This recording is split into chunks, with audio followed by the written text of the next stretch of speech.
વેપાર અર્થે કચ્છ પ્રદેશમાં આવ્યો હતો. વેપારના કામે કચ્છના જુદા જુદા વિસ્તારમાં ફરતા ફરતા તે એક પવિત્ર સ્થળ પર આવી પહોંચ્યો જ્યાં આજે માં આશાપુરાનું ભવ્ય મંદિર બિરાજમાન છે. સંયોગ એવો હતો કે તે સમયે આસો મહિનાની નવરાત્રિ ચાલી રહી હતી. આ પવિત્ર વાતાવરણ અને ભૂમિના પ્રભાવથી પ્રેરાઈને દેવચંદ્રે ત્યાં માતાજીની સ્થાપના કરી અને સાચા હૃદયથી તેમની આરાધનામાં લીન થઈ ગયો. દેવચંદ્રની નિસ્વાર્થ ભક્તિ જોઈને માં આશાપુરા પ્રસન્ન થઈ. એક રાતે માતાજીએ વેપારીને સ્વપ્નમાં દર્શન આપ્યું અને કહ્યું, વત્સ, હું તારી ભક્તિથી પ્રસન્ન છું. તે જે જગ્યાએ મારી સ્થાપના કરી છે ત્યાં મારું એક ભવ્ય મંદિર બનાવડા, પરંતુ એક વાતનું ખાસ ધ્યાન રાખજે. મંદિરનું નિર્માણ પૂર્ણ થયા પછી 6 મહિના સુધી તેના દ્વાર ખોલીશ નહીં. માતાજીના આદેશથી આનંદિત થઈને દેવચંદે પોતાનું ઘર છોડી મંદિર નિર્માણ કાર્યમાં લાગી ગયો.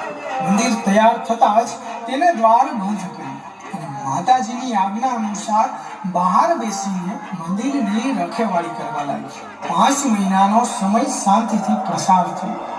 એક દિવસ જ્યારે દેવચંદ મંદિરના દ્વાર પર બેઠો હતો ત્યારે તેને અંદરથી ઝાંઝરનો મધુર રણકાર અને દિવ્ય સંગીત સંભળાયો. આ અલૌકિક ધ્વનિને સાંભળીને તે પોતાનો સ્વયં ગુમાવી બેઠો. માતાજીએ 6 મહિના સુધી દ્વાર ન ખોલવાની આપેલી આજ્ઞા તે ભૂલી ગયો અને ઉત્સુકતાવશ તેને મંદિરના દ્વાર ખોલી નાખ્યા. જેવો જ તેને મંદિરમાં પ્રવેશ કર્યો તેની આંખો માતાજીના તેજમય સ્વરૂપને જોઈને અંજાઈ ગઈ. સામે માં ભવાનીની ભવ્ય મૂર્તિ હતી, પરંતુ દેવચંદને તરત જ પોતાની ભૂલનો અહેસાસ થયો. તેને 6 મહિનાને બદલે 5 મહિનામાં જ દ્વાર ખોલી નાખ્યા હતા, જે કારણે માતાજીનું પ્રાગટ્ય અધૂરું રહ્યું અને મૂર્તિ સંપૂર્ણપણે વિકસિત ન થઈ. દેવચંદે પશ્ચાતાપ સાથે માતાજીના ચરણોમાં પડીને ક્ષમા માંગી. ત્યારે માં આશાપુરાએ કહ્યું, દેવચંદ, તારી ઉતાવળને કારણે મારા ચરણોનું પ્રાગટ્ય અધૂરું રહી ગયું છે.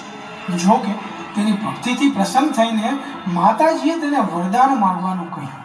દેવચંદે પુત્ર પ્રાપ્તિની ઈચ્છા વ્યક્ત કરી. માતાજીએ તથાસ્તુ કહી તેને પુત્ર રત્ન પ્રાપ્તનું વરદાન આપ્યું. આમ માતાજીએ વેપારી દેવચંદની આશા પૂર્ણ કરી. તેથી તેઓ આશાપુરી અને કાળક્રમે આશાપુરા નામથી વિશ્વ વિખ્યાત થયા. વાત છે